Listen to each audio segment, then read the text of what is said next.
Week 9, November 2nd. Denver Broncos versus the New England Patriots. And in that game, that great quarterback, Tom Brady, future Hall of Famer, made a pass to his also great tight end, Rob Gronkowski, which was a one-hand catch. After the game in the locker room, Tom Brady said, quote, "He made an incredible catch. I've never seen anything like that," end quote. Wait a minute, hold up. Yes, you have. You have seen something like that, Mr. Brady. Maybe even better. I think better. And it happened February 3rd, 2008. My name is Spike Lee, and this is Little Joints for ESPN. Glendale, Arizona. You guys, New York Football Giants, are playing supposedly the greatest team ever. They're undefeated at the time. Tell us about how almost beating them before that helped the Super Bowl. We played the Patriots last game of the regular season. We were already clinched to make the playoffs. They were going for an undefeated season. Coach Coughlin, he was kind of asked all week whether he was going to sit the starters and let them, or not let them win, but sit our starters, rest the guys, get ready for the playoffs, or if we were going to play them with all our guys. And he came out on Wednesday of that week and told us, hey, we're going to play our starters, and we're going to play to win. This is the best team, and let's see what we can do. I've been playing football a long time. And at that time, I'm 35 years old. And Brandon Jacobs came up the middle, and I had a chance to hit him. And I didn't want to hit him because he was so big. And I made a business decision. And that was the first time I've ever made a business decision. I looked at them and I said, man, these dudes are serious. Because we played a lot of teams in the regular season, but this team was the toughest team. The toughest team. The team that stood up to us the best. And they were like bullies. Linemen, I'm coming, pushing me, walking past me, forearming me, F you, Harrison. I'm cussing back at them. And I'm like, this is what football is about. I'm like, F you, let's get it on. They beat us by 3 points. And, we threw an interception in that game. And our goal going into that game was not to turn the ball over. I think it was good for us. We hadn't played, great football, past few weeks, won some games, but it gave us a little confidence going into the playoffs, saying, hey, this is a team that's undefeated, might be the best team in the NFL right now. We just went head-to-head with them for 60 minutes. Hopefully we'll get another shot to facing them later on, and sure enough, got them in the Super Bowl. We really didn't think that they wanted to play us in the Super Bowl because we weren't afraid of them. Everybody else was. They knew that? Yeah. You could tell in the Giants' body language. You could tell. This team had confidence. I knew this team was going to go on and do something special because they had a swagger. We didn't really have any bona fide superstars on that team. We just had a lot of respect for each other, and we just played hard for one another. I told my teammates, I said, guys, this team can play. This team's going to be ready. We're the number 1 seed. We got all the pressure on us. Everybody's expecting us to win. We got to fulfill this prophecy of 19-0. They can just come in and free will it. I said, you have to be prepared for everything. Did everybody listen? No. We had an offense that was scoring 30-something points, and this is not on the offense, but we had an offense that was averaging over 35 points a game. They scored 14. The week of the Super Bowl, Plexico kind of had some, he re-injured his knee. So, honestly, I really didn't have nothing in my mind said that Plexico's not going to play, but it was really, really, close and down to the wire.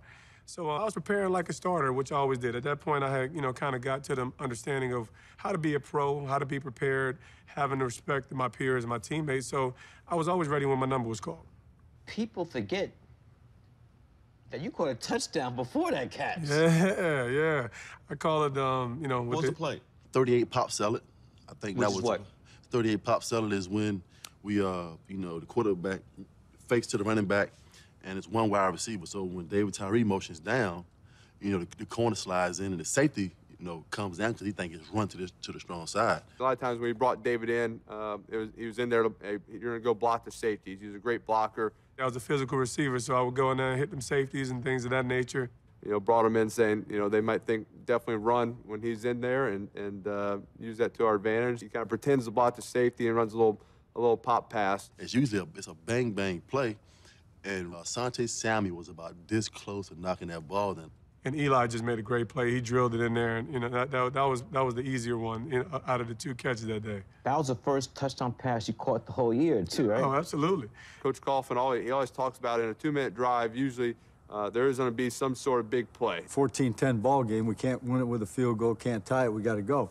What is happening in the huddle? Are people panicking? Are they calm? Or...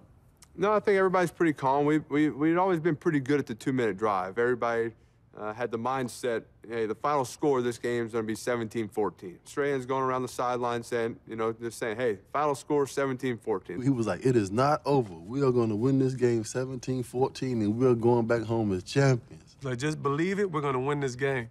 Well, during that TV timeout, we're on the field, and David Deal and Richard Seymour are going at it. Richard Seymour was like, yo, this game is over. And David Deal was like, no, it ain't, baby. We were excited about that opportunity. Hey, we got a chance to go win a Super Bowl right here. What we do is going to impact, whether we're going to win this game or not. And you like to be in those situations. And so we got off to a pretty good start. And there's numerous plays throughout this drive. I mean, the 4th and 1. Brandon Jacobs, right? Brandon Jacobs. So we had a 4th and 1 where Brandon had to run for a first down. And it wasn't easy. It wasn't like he was a clean, he had to break some tackles and fight for that yard. It was right off my tail, so I knew when the play was called. I knew that, we had Big Vince Wilfork here, who's a load to move out of there, the other end, and then the linebackers were coming downhill. So I think I may actually have chipped 3 guys on my way to the backer, and you're not stopping Big Brandon on 4th and 1. There was what should have been or could have been an interception that was dropped by Asante Samuel, actually the play right before the catch. It looked like it was coming my way, and I ran my route at the right depth, so by the time I look up, the ball's already almost intercepted. I'm like, what the heck is going on? Double hook, so you have inside, have these little option routes, and the outside have comebacks. And I heard Steve Smith ran the wrong route. It may have fooled me a little bit. Which is probably 100% accurate, because Steve Smith is one of those guys where we'll be on the football field, I'll be on the outside, and he'll be in the slot, and we'll get to the line of scrimmage. Eli will be changing the play, pointing and telling us, who to block. And Steve Smith will look at me during the cadence, and he'd be like, what I got? I'd be like, curl, hut.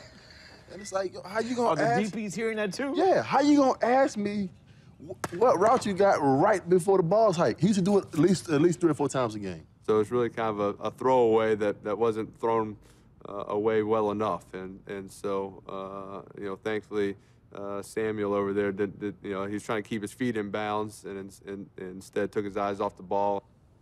The Asante Samuel lets a pick slip through his hands, so we're staying alive here barely. He has the best hands of any defensive back that I've ever been around. And 99% of the time, he makes that catch. For that ball to go, literally through his hands, and I said to myself, man, somebody's really looking out for us, because that boy, Asante Samuel, doesn't drop any picks. He has the best hands of any defensive back that I've ever been around. And he dropped one that would have ended the game. Here we go, 3rd and 5, and I'm on the sideline. We hear this call. We got half right, 76 max Union Y sail. 76 max Union Y sail. 76 is telling me that I am man on man. The right side is man on man, and then the center is sliding left to help the left guard and left tackles. We're kind of looking for quarters coverage, possibly. The chance to maybe throw a corner route, possibly hit a post route. I'm running the post on the outside. So you're going deep, right? I'm going deep. Steve Smith is kind of running a deep out route. Good call. So the 2 wide receivers, you and Steve Smith, 2 wides? On the right side, and we got Amani Toomer and Plaxico Burris on the left side. I was on the back side of it in the double team, so I had like cover 2. Cover 2 basically means it's 2 safeties deep. You got 4 defensive linemen rushing, and you have 3 linebackers dropping in coverage. So I had to release outside to protect the tight end running up the seam. You just try to get outside to make, so the safety has to make a decision. Is he going to play me or play the guy on the inside? I hear max. Max means you got to block your tail off for as long as you can. As great as this all sounds, none of it really mattered with the way the New England pass rush came in. All of a sudden, here come the Patriots seem to have Eli surrounded. And that play, I had Junior Seau, may he rest in peace. He ended up dropping quickly on that play. So my guy bails. So I feel the need to defend myself, because if you look back at the tape, I'm not blocking anyone, which I still get heat for. My guy drops. I look to help, and my buddies to the left got beat so fast that I couldn't help them. And at that point, when you're helpless and you can't help anyone, and then you turn back and see your quarterback staring at you, I didn't know what to do, and I froze. A brief moment, kind of right when the first Patriots get a little grasp of me. Oh my God, sack. I see, a white jersey flash in front of me about 4 or 5 yards, and you're just assuming it's going to be maybe a running back, one of your players, something happened. You don't ever think it's going to be an offensive lineman just kind of in there blocking nobody, doing nothing. Eli thought about throwing you the ball. Tell us that. I knew he thought about it because we made eye contact. And if you see, I took a step back and threw my hands up, trying to tell him that's a bad idea. Don't throw it to Chris. Whatever you do, don't throw it to him. Chris said he put his hands up and said, Yeah, don't throw it to me. I'm just a spectator here. What did it look like? I almost do a little arm forward, like I'm lateral it to him or kind of flick it to him forward, and then I see who it is. If I would have thrown Chris Snee a pass in a Super Bowl at that moment, instead of getting out of that grasp and throwing it to Tyree, how things would have been flip-flop from going from the hero to going to a major fool, and maybe the worst play in NFL history for throwing a pass to your offensive lineman in a 2-minute drive. So I'm very thankful I did not throw it to him. It kind of reminded me of my Syracuse days. We had more mobile quarterbacks, a lot more scrambling, and you kind of you do a scramble drill. Everybody knows if you're on a deeper route, you gotta come back. Yeah, come back to the ball, right? Come back to the ball. Be friendly for your quarterback. It got me wrapped up, or for whatever reason, they're not tackling me. They're not pulling me to the ground. You surprised? Yeah. I didn't know if I should run back at him, if I should stay there. And if you look at the tape, you could tell I had no idea how to handle that situation. 90% of the time, they get that guy. And I see Mike Carey step up like Mike's going to do something, Don't stop He's the the play, referee, Mike. right? Yeah, Mike's the referee on the game. Don't stop the play, Mike. Our offensive lineman kept blocking them even though they had a grasp of me and ended up rolling out to my right. If it was the first quarter, I never make that pass to Tyree. I see him sitting in the middle of the field. And that's the weakness of cover 2. You got 2 safeties, one half of the field, other half of the field. Hole in the middle, right? Hole in the middle. By the time I found me a little patch of grass there, I could definitely sense that Eli saw me. I don't see too many guys around. I say, we're running out of time here. We got to make something happen. Locked eyes. He gave me, and put the ball up. And he went back to throw it, and all I could remember was just saying, no. Oh, my God. He's put the ball up in the middle of the field. That's a bad place to throw the ball. So now I look up, and the ball is launched, and it's coming down. I look up Did here. it seem like it took forever? Forever. Rodney Harrison is there, one of the strong, really physical safeties in the National Football League. And I just left my responsibility, which I think was on the right-hand side, and I just ran as fast as I could, and I saw the ball, and I said, this is mine. Of all likely people, David Tyree jumps up for this ball, but, reminding that he dropped every ball in practice on Friday. The practice before the Super Bowl, right? The practice before the Super Bowl, the last practice of the year. And this had to be the worst practice I've ever had in my life.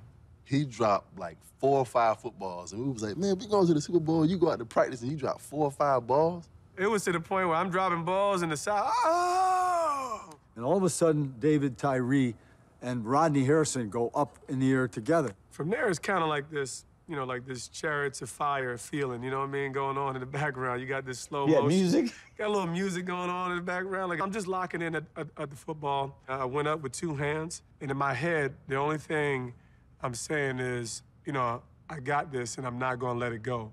It took so long, I was preparing for some impact. Just as soon as I got my hands on the ball was just as soon as the impact came, and I don't know what's going on at the time, but all I know is I'm not letting the ball go. I got up and I was excited because I thought I knocked it down. And then here's little Steve Smith, who had been talking trash the entire game. And he's like grabbing me, get off of him, it's a catch, it's a catch. I said, that's a catch? Are you crazy? How did he catch that ball? His legs are going out from under him, and he's making a very unnatural fall. And I'm thinking, how in the world is this guy going to hang on to it? He hangs on to the ball.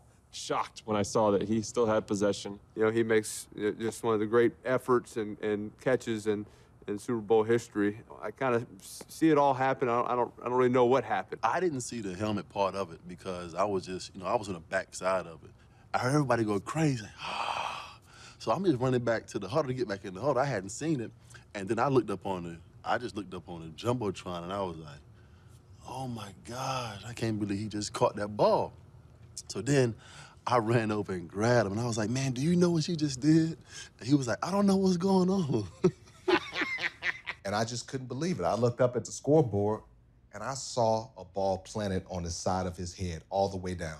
I looked across the board, and it took a lot out of everyone on that football field, on the defensive side of the ball. All week, we didn't even pay attention to him. You know why? He was a special team player. He was a special team player. You don't pay attention to special team player. You're a starter. You're focusing on plaques. You don't think about David Tyree. I say you work your whole life for this, lifting weights, getting up at 5 a.m.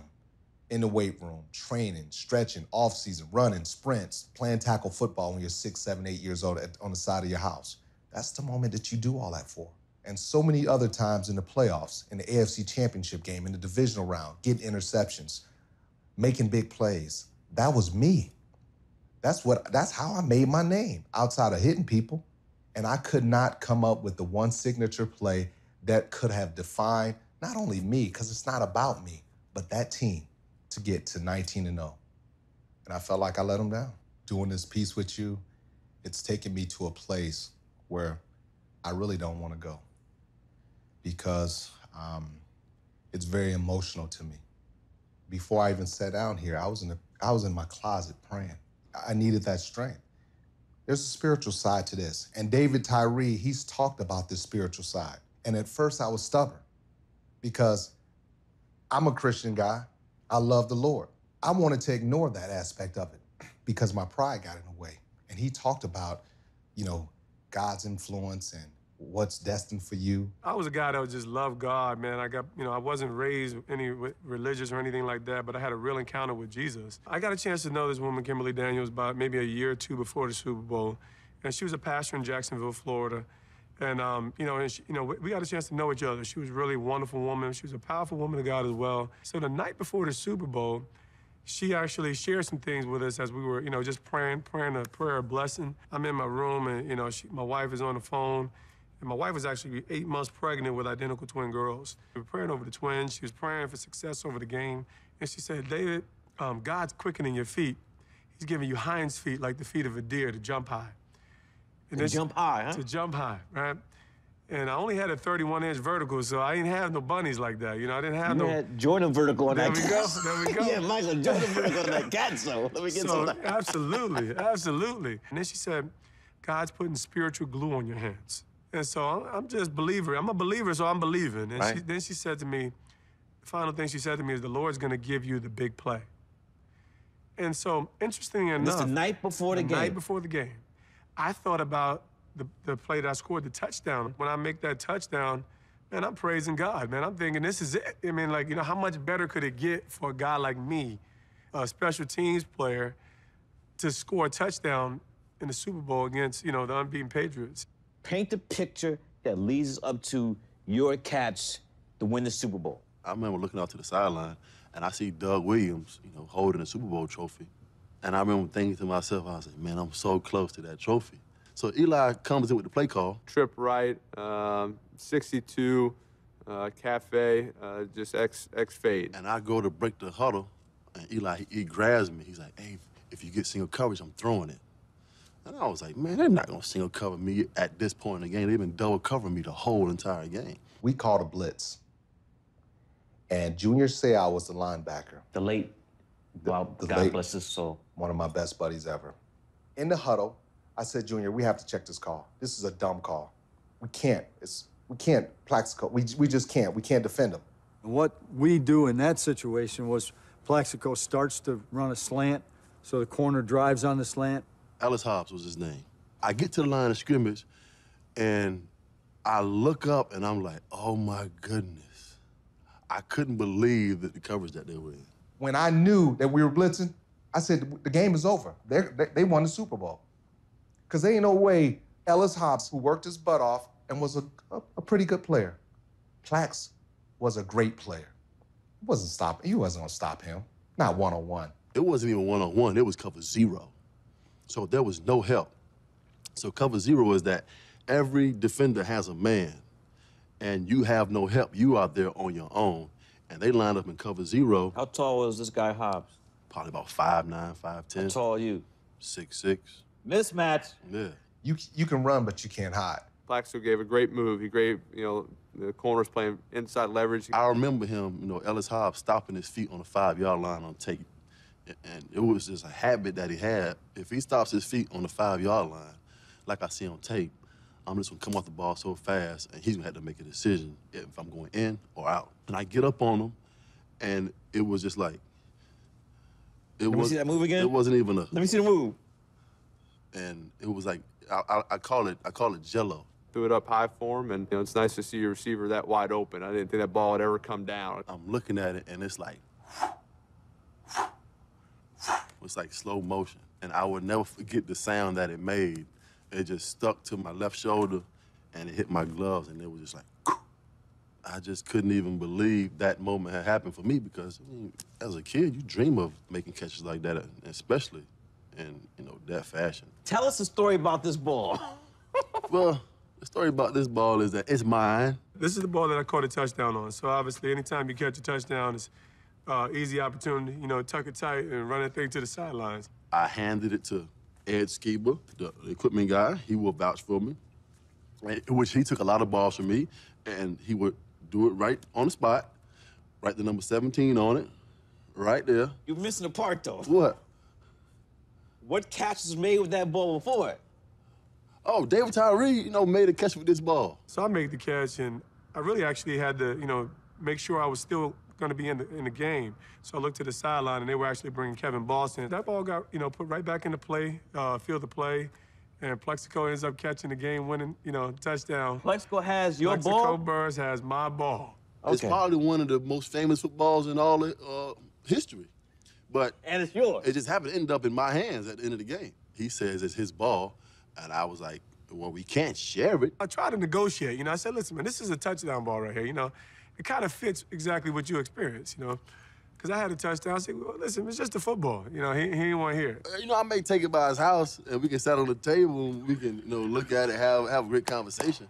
But this is going to stay the Burrs residence. But I'll tell you what went through my mind right there. 35 seconds and Tom Brady. That's what he had left. We weren't comfortable with a 3-point lead. I have people almost celebrating already. People trying to give me the Super Bowl champion hat. I said, I don't want that hat. I don't want that hat yet. We're waiting until this thing's over. I know, they got Randy Moss, they got Tom Brady, they got guys that can make, big time plays. And sure enough, Brady rolls right. He steps up, throws a ball is about 70 yards, it seemed like, in the air to Randy Moss. As fast as everything happened after the game, that play, when there's one play that separates you from a world championship, you can't get it over quick enough. We did what we could, and it wasn't good enough. And if the offense were able to pull something off at the end of the game, fine. But at that point in time, I knew it was over. I can still see Corey Webster's over there. Jabril Wilson is coming across. We got two guys in the area. Our two guys make the plays. Game, set, match. And I'm going to tell you, really the MVP of that game, talk about Eli, is the defensive coordinator, Spagnuolo. He designed a game plan with that defensive line, switching guys around, blitzing Tom, putting pressure up the middle. They came out and they kicked our ass. We were devastated. Coach Belichick, he said, fellas, I'm extremely proud of you. He says, no matter what anyone says, we have so much to be proud of. We learned so many lessons along the way, the journey. It didn't help. I went in my back room at my hotel, and I just cried. And I just cried. On the face of it here, it says world champions, rightfully so. On one side, it says Tyree, 11 straight on the road, 85. On the other side, it says NYG, 17, NE, 14. Yeah, it felt good. The 2011 Super Bowl champs. The Eli to Manningham catch, which reminds you very much of how the big play, Eli Manning to Tyree, now it's Mario Manningham and Eli. First play of a 2-minute drive to, again, go take the lead in a Super Bowl and possibly win the Super Bowl. And you got to visualize this now with me. They're in two deep coverage. Patrick Chung is the safety, a very, very fast safety. That play was, we got half left, 81 key, Otter, W, go. So he's had a go route. Go deep, huh? Go deep. This is an incredible play in which Eli turns and just drills the ball down the sideline to Mario. I'm looking to my right. They have it pretty well covered. And so come back left. I'm going to see if that safety had cheated over since I was looking hard right. And he had cheated a little bit. And it's really a throw. I was going to put it, you know, far and outside. Either he catches it or no one catches it. And here comes the football with Patrick Chung coming down. And what happened is, just by the slightest calculation, the ball is thrown in this position. He makes a great catch. He did a great job of knowing he's going to take a hit and keeping his feet down or holding on to the ball. So really a great individual effort by him. And the Patriots have to be saying, come on, 2 passes that you couldn't have thrown any better. Do you think that might be one of Eli Manning's greatest throws? He's got a bunch of them, but that's certainly going to be ranked up there. You know, I'm probably more proud of that throw than the other ones. Than Tyreek? Yeah, I mean, Tyree, it was more of a great catch than a great throw. From a quarterback standpoint, I guess you're proud of throwing accurate balls and putting balls in perfect spots, and that was one where, you know, there was a small window to put the ball into, and I put it there. Now, you have thrown 3 of the greatest passes ever. Tyree, people forget about the Manningham catch in the next Super Bowl we won, and then your new phenom, Odell Beckham Jr. And you have a story about how you guys went to the same, you, Peyton, and Odell went to the same high school. First time I met him was at Isidore Newman in New Orleans. It's a high school I went to. You know, my coach calls me and he wants to know if I want to get together and run routes with Peyton and Eli. We're not talking about a school with great athletes. You know, we kind of know we're just going to get a few guys, maybe don't even let them run, just spot them up just so they can maybe catch it and just coming back to us just so we get our arms loose. And so Odell is one of the receivers. Peyton and I, we were trying to kind of be counting, you know, in lines, you know, trying to figure out who's going to go so you get teamed up with Odell every time. He's the only one who had the speed that somewhat resembled what we were used to. You see these 2 guys who you look up to, and 2 quarterbacks in the NFL who won Super Bowls and you know, this, that, and the other, and it's just like, it's a pretty surreal feeling. I'm throwing slants and I'm putting some juice on it. He's plucking it, making it look easy, and So you knew then, huh? You could tell then he was different. I didn't know if he would, you know, make it to the NFL. There's a lot that goes into it, and the hard work and what he would do in college, but you definitely saw a different a receiver I would have liked to have in high school. Odell's catch. Odell's catch is pretty special. It was sick. The best catch I've ever witnessed in my entire life. I don't even know how to describe that one. One of our trainers, it was a TV timeout. The trainers came on the field. They're giving us water, and his name's Justin. And I remember looking at him, and they were like, "Come on, we need some plays to happen." I looked at him, and I told him, I said, "I'm about to score right here." I didn't know that I was gonna end up making the catch. The ball goes up in the air, and you're just fighting for position, and you know, I ended up getting the best position and just was able to make it. When I saw Odell make the actual bend to get the football, I mean, we do that as wide receivers basically to maybe get a hand on it, stop the ball, and make it, you know, let it come down and catch it on your back. But I don't know how he did this. I have big hands, and they say his hands are bigger than mine. He palmed a football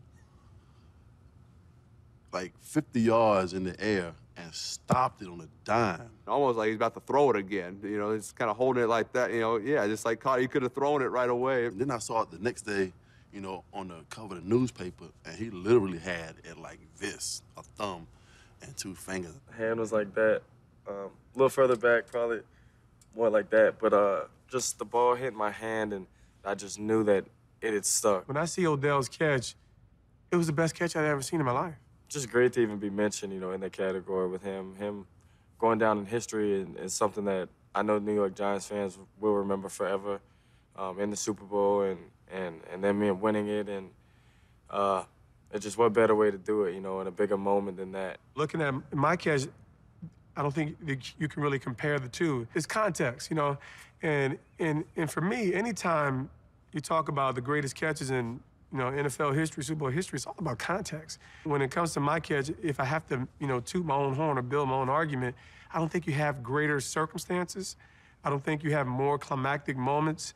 And, you know, and the truth be told was, you know, Steve Sable said it was the greatest, you know, the greatest catch in Super Bowl history. So I'm just going to agree with him. I'm Tom Coughlin, head coach of the New York Giants, head coach of the 2007 world champion New York Giants, and head coach of the 2011 world champion New York Giants. Chris Snee. I was the right guard for the 2007 and 2011 world champion New York Football Giants. Plexico Burris, wide receiver. This is the ball, and I caught the game-winning touchdown in Super Bowl 42. Eli Manning, quarterback for the 2007 and 2011 world champion New York Football Giants. Odell Beckham Jr., wide receiver, New York Football Giants, the catch. David Tyree, New York Giants 2007 Super Bowl champions, and the greatest catch ever.